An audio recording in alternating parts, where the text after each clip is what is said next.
On est à J-219 jours de la cérémonie d'ouverture des Jeux Olympiques, 100 ans après les derniers Jeux d'été. On est à J-252 jours des premiers Jeux paralympiques d'été pour notre pays. Si on m'avait dit, il y a quelques années, quand j'ai commencé cette aventure, fin 2023, tes infrastructures seront livrées, ton budget sera à l'équilibre et tu auras un niveau d'ambition à ce niveau-là, j'aurais signé tout de suite. Et aujourd'hui, c'est le cas. Ça ne veut pas dire qu'on relâche la garde, que la partie est gagnée, parce qu'on sait que dans la dernière ligne droite, c'est dans les petits détails qu'on va faire la différence, qu'on va transformer l'essai et qu'on va faire de ces jeux de grands jeux. Mais notre plan de marche, il avance bien. Il y a une équipe aujourd'hui qui est extrêmement mobilisée. C'est ça aussi, je crois, la force. C'est pas toujours facile quand on a autant d'acteurs impliqués, mais on a su aller s'appuyer sur les compétences et les prérogatives de chacun des acteurs. Et aujourd'hui, j'en suis sûr, ils veulent tous la réussite des Jeux.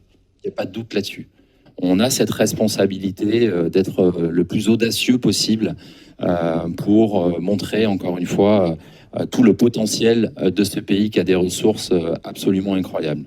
Ça veut dire quoi? Ça veut dire des Jeux spectaculaires. Vous le savez, depuis le début, on a mis en place un projet, un concept, que ce soit pour les compétitions, mais aussi pour les cérémonies, avec cette volonté de jeu ouvert, là aussi, dans la ville, des compétitions dans la ville, des cérémonies dans la ville, des compétitions ouvertes aussi au grand public pour la première fois avec ce marathon pour tous notamment. Donc spectaculaire, ouvert, et puis des jeux engagés. Là aussi, on s'est engagé depuis le début sur des marqueurs forts qui, fin 2023, sont toujours d'actualité, sont toujours des engagements que l'on tient.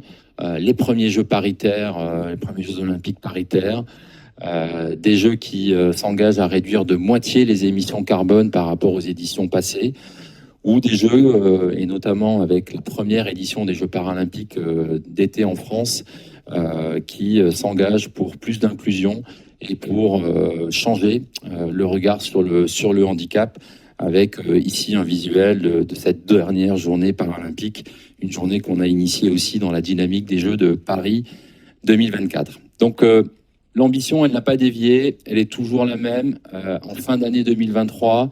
Et encore une fois, si on nous avait dit il y a quelques années qu'on en serait là où on en est aujourd'hui, on aurait tout de suite signé, parce qu'aujourd'hui, on voulait repartager avec vous différents indicateurs qui démontrent qu'on va basculer dans l'année 2024 avec toute la sérénité, toute la confiance que notre vision, que notre ambition, elle est toujours la même et toujours en passe d'être livrée l'année prochaine.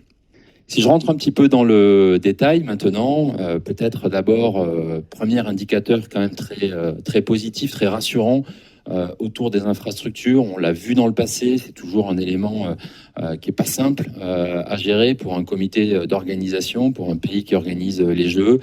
Le premier élément, c'est que au niveau des infrastructures, ça a été rappelé encore hier par Nicolas Ferrand, directeur général de la Solideo, 84% des chantiers seront terminés au 31 décembre 2023, et on a la garantie que l'ensemble des infrastructures nécessaires pour organiser les Jeux seront livrés avant les Jeux de Paris 2024. Il n'y a plus d'alerte particulière, et ça, c'est vrai que c'est aussi pour nous une vraie satisfaction.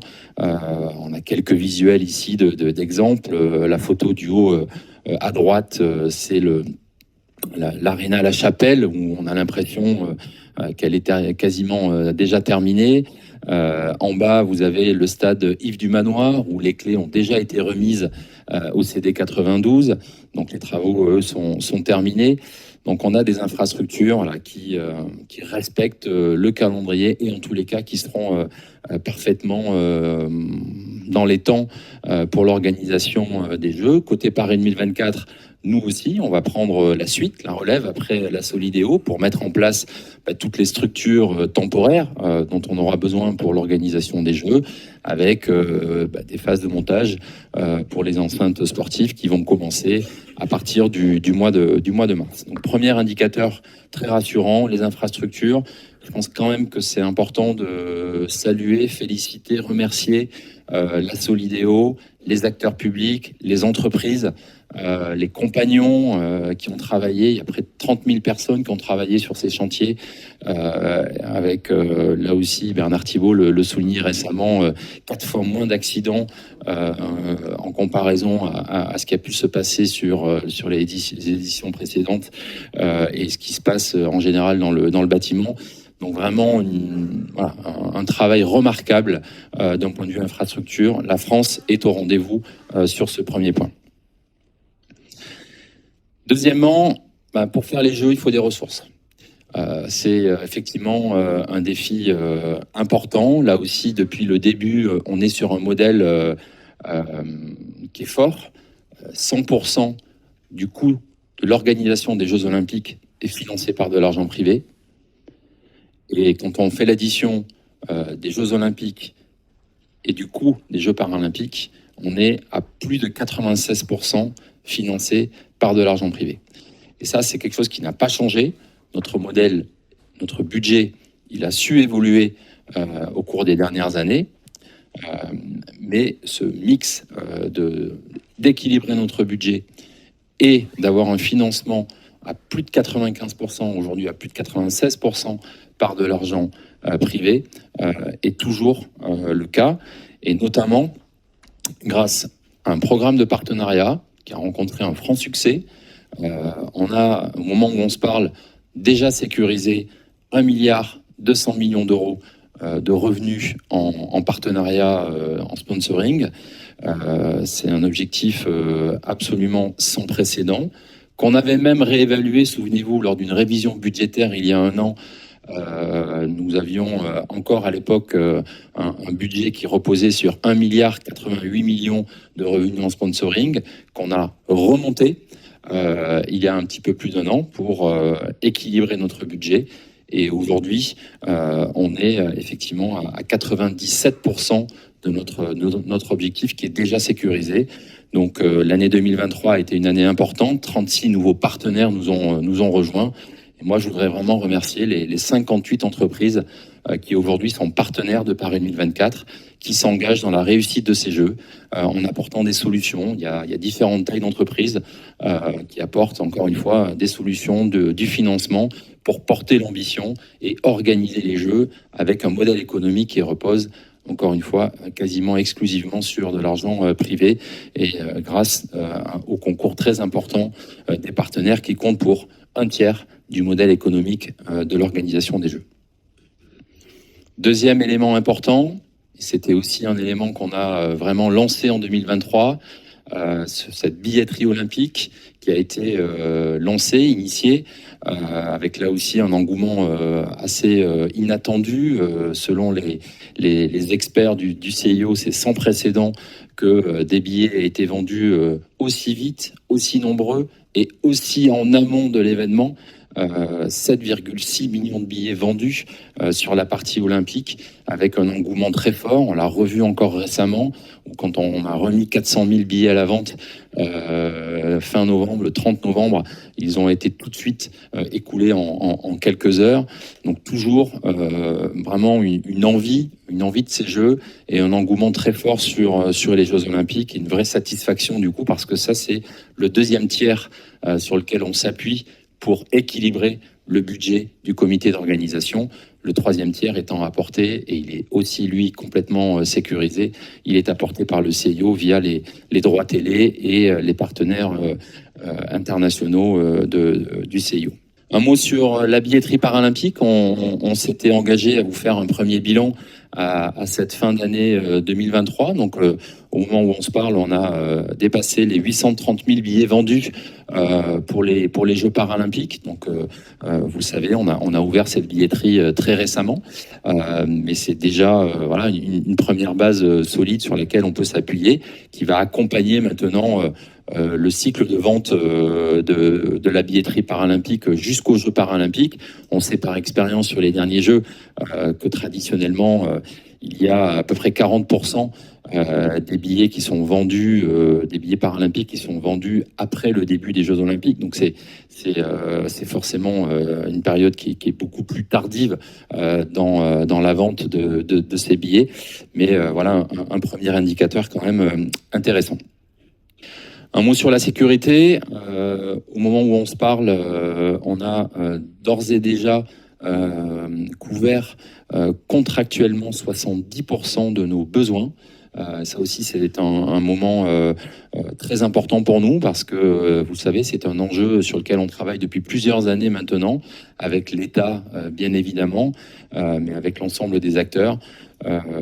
Paris 2024 travaille à la fois en direct sur des sites temporaires, on passe aussi sur certains sites parce que nous on appelle des EDE, c'est-à-dire des partenaires de livraison comme Roland Garros ou comme Bercy qui ont traditionnellement leurs propres ressources et entreprises de sécurité privée. Mais donc globalement, quand on fait l'addition de l'ensemble des besoins nécessaires en sécurité privée par Paris 2024, on a déjà couvert 70% de nos besoins. Une dernière, donc ça c'est à la fin de la vague 3, parce qu'on a eu déjà 3 vagues d'appels d'offres qui nous ont permis de sélectionner 47 entreprises de sécurité privée.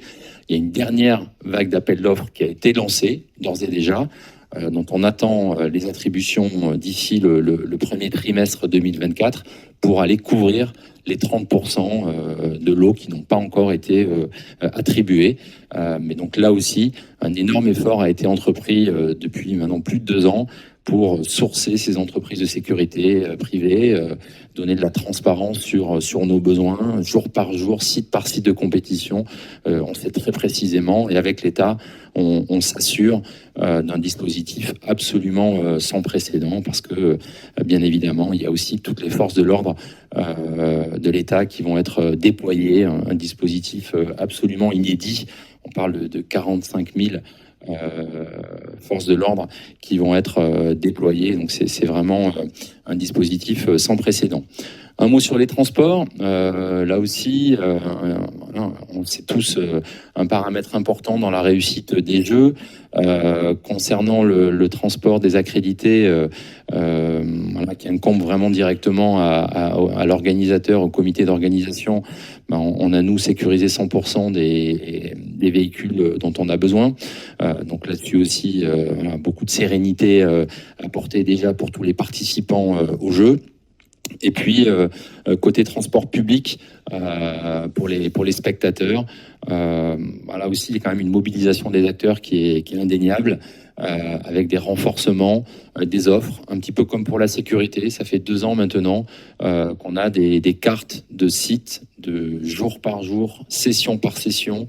Vous savez, on a 878 compétitions organisées et donc on est entré dans le détail de chacune de ces compétitions pour regarder le nombre de spectateurs, les durées entre les sessions, pour laisser le temps à des spectateurs de sortir, à des spectateurs de rentrer et de croiser les flux avec les acteurs publics, l'État bien évidemment en première ligne, mais aussi la région Île-de-France, mais aussi tous les opérateurs. Je pense à Île-de-France Mobilité, à la RATP, à la SNCF, tous nos partenaires, ADP, Air France, tous ceux qui sont aujourd'hui engagés, et Toyota aussi, notre partenaire sur la mobilité, dans ce sujet des transports, qui sont à pied d'œuvre pour trouver toutes les solutions. Le CIO a récemment dit qu'il y avait quand même une fiabilité assez remarquable de tout le dispositif plan de transport de Paris 2024. Il y a plusieurs plans de transport, on parle beaucoup de cela. Il y a aussi les transports à mobilité douce, avec là aussi des engagements très forts, avec beaucoup de pistes cyclables qui ont été renforcées, et des parkings à vélo, et ainsi de suite. Donc c'est vraiment un dispositif lui aussi sans précédent, et on sera prêt pour les Jeux sur le plan transport. Si je continue, en termes de recrutement ici à Paris 2024, ça a été une année très importante, pas forcément facile à gérer pour un comité d'organisation, de doubler de taille chaque année. Cette année, on est maintenant à 2100 salariés qui travaillent au quotidien dans ce bâtiment à Paris 2024. On va encore doubler dans les 6 mois qui viennent, puisqu'on va dépasser les 4000 salariés côté Paris 2024. Mais là aussi, on est ravis et on a des équipes particulièrement engagées et qui font un travail remarquable que je souhaite remercier. Un mot sur les marchés. Vous le savez, nous, on est une structure privée.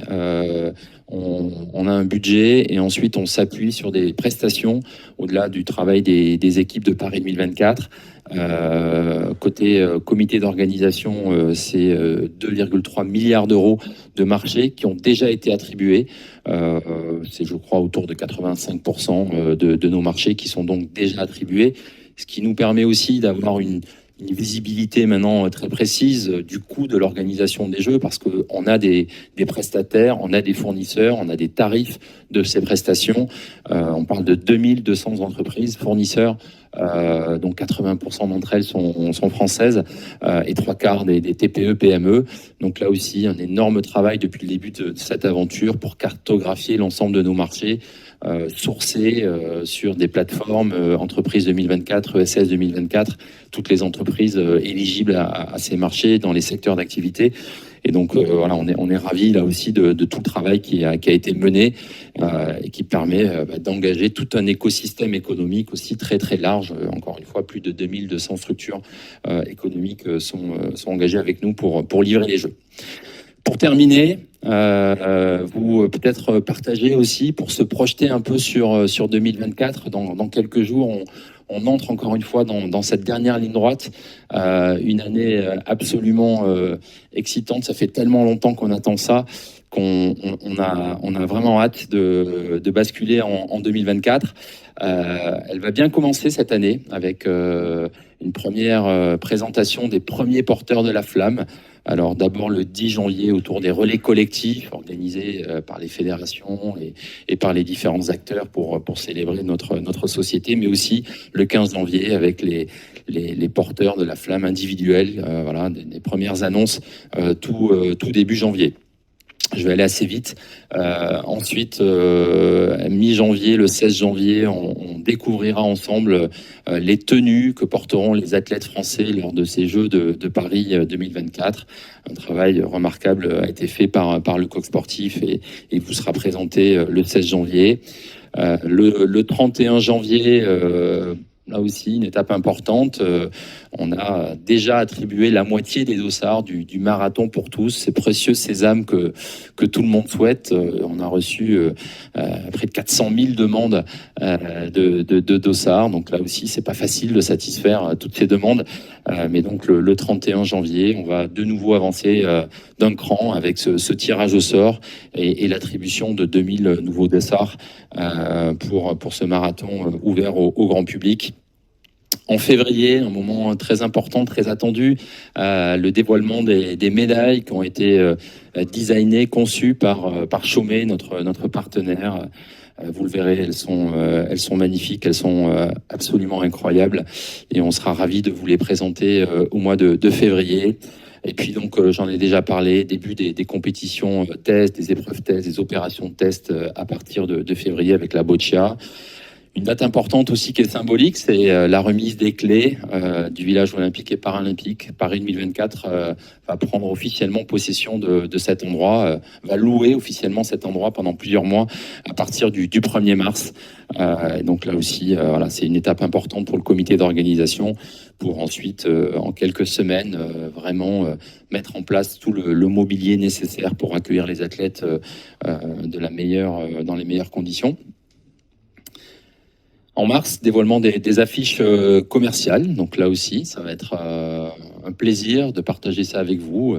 Des artistes travaillent sur ces affiches et elles vous le seront présentées là au mois de mars et je suis sûr qu'elles vous plairont.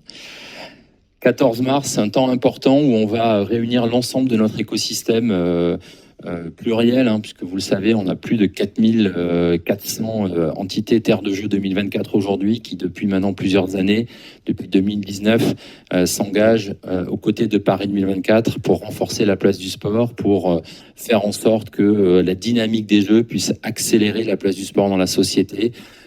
Beaucoup de programmes ont été initiés grâce à la dynamique des jeux, déployés par tout ce réseau d'acteurs publics, locaux, nationaux. Hein. L'État est parfaitement mobilisé avec le mouvement sportif pour continuer cette dynamique. On va partager où on en est et aussi commencer à préparer la suite, l'après Paris 2024 et essayer de s'assurer que cette dynamique, elle perdure au lendemain des Jeux. C'est vraiment, vous le savez, depuis le début, une ambition pour nous d'avoir un héritage très important. On s'est donné les moyens dès le début, tout début, de créer une direction de l'héritage qui a travaillé dès la première heure pour construire des fondements solides, des fondations solides autour de cet héritage de Paris 2024. Le 20 mars, aussi une date importante, avec la FIFA, on va procéder au tirage au sort du tournoi de football masculin-féminin. Donc voilà, ça sera aussi une date importante pour connaître avec précision l'ensemble des affiches de Paris 2024. On va réunir l'ensemble de nos volontaires qui auront été sélectionnés le 23 mars aussi pour un moment très important. Encore une fois, ils sont les visages des Jeux, les forces vives des Jeux, et on sera ravis de partager aussi un moment fort. Ça va faire beaucoup de monde, hein, 45 000 volontaires à réunir. Donc la famille de Paris 2024 va vraiment s'agrandir à ce moment-là. La dernière semaine olympique et paralympique dans le cycle de vie de Paris 2024. Depuis 2017, vous le savez, on organise chaque année ce temps dans les écoles, dans les établissements scolaires, dans des milliers d'établissements scolaires. 1 million d'élèves ont participé à la semaine olympique et paralympique en 2023. Donc on va se mobiliser fortement pour qu'en 2024, ce soit encore plus. Mais on a hâte que les athlètes puissent aller de nouveau dans les écoles, partager un peu leur passion du sport et allumer des petites flammes dans les yeux de la génération 2024. Et puis ensuite, ça deviendra de plus en plus concret le 16 avril, à l'image de la flamme à Olympie. Donc voilà, c'est le cérémonial habituel. Donc là aussi, une grande émotion pour nous toutes et nous tous de vivre enfin le retour de ces Jeux à la maison. Le lendemain, il y aura le J-100, une date assez symbolique pour annoncer là aussi le sprint final. Et puis ensuite, entre fin avril, début mai, on ouvrira la plateforme de revente pour celles et ceux, pour diverses raisons, qui veulent revendre leurs billets. Ce sera possible sur la plateforme officielle de Paris 2024. Le 8 mai, la flamme arrivera chez nous, à Marseille, là aussi avec une image très très forte à bord de ce Belém. On est fiers de ce voilier, le plus vieux 3-mâts français, qui va ramener la torche, la flamme à la maison, à Marseille, et pour lancer ensuite toute une célébration à la rencontre de millions de Français pendant 80 jours jusqu'au 26 juillet. On aura aussi le J-100 paralympique, une date qu'on souhaitera aussi bien fêter pour donner bien rendez-vous aussi aux Français avec les Jeux paralympiques, et ce sera un moment important. Le relais de la flamme, ensuite, il va passer dans tous les territoires. On a isolé là une deuxième date importante avec le relais des océans, le 7 juin, qui commencera de Brest pour aller vers les Antilles à bord de ce Maxi Banque Populaire, et d'Armel Lecléac qui sera là pour emmener tout un équipage et surtout la torche en Guadeloupe à partir du 7 juin. La fête de la musique le 21 juin sera aux couleurs du sport, et je remercie là aussi les organisateurs de travailler avec nous pour donner une coloration très sportive à cette belle fête de la musique. On sait que c'est une date importante pour les Français, et donc dans notre Olympiade culturelle, où on est là aussi à plus de 2200 projets d'ores et déjà labellisés Olympiade culturelle. On aura ce rendez-vous important le 21 juin prochain. Le 18 juillet, l'ouverture du village olympique et paralympique, à quelques jours du début des Jeux. Les premières délégations arriveront en masse, par milliers, pour prendre possession de leur quartier pour le début des Jeux. Le 26 juillet, la cérémonie d'ouverture olympique, voilà, un moment absolument inédit à l'image de ce projet, un rendez-vous où on veut montrer le meilleur de la France, une France qui rayonne, une France attractive, une France qui accueille le monde dans les plus belles conditions. Et donc on travaille dur aussi sur ce projet pour en faire une très belle fête qui s'annonce absolument féerique sous la direction de Thomas Joly notamment.